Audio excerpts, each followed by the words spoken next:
Hey there. This is my storytelling jacket because I'm going to tell you a story. I'm going to tell you a story about a friend of mine named Erin Dinan. It's a story that many of us can relate to, but stick around for the end because there's a bit of a twist. So, Erin is a humanitarian and a photographer. And one day, while she was rushing to grab a train at Grand Central Station, she stopped quickly to grab a sandwich because she hadn't had any breakfast yet.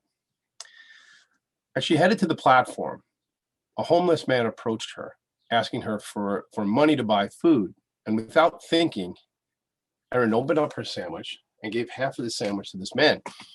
He was shocked yet grateful, and he accepted the sandwich. And later, as she sat on the train next to fellow commuters, she couldn't get this interaction off of her mind.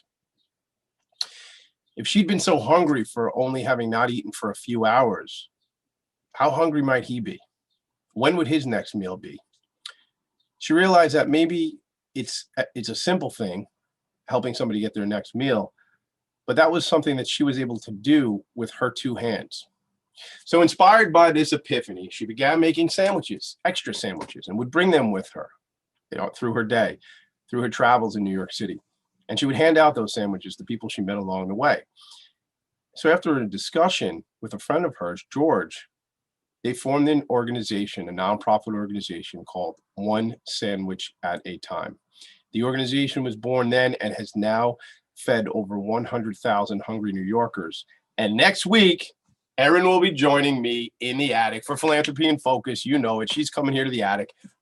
She's going to be here. She's going to be telling me the story a little more in depth, and she's going to be telling me the impact that she makes on the world.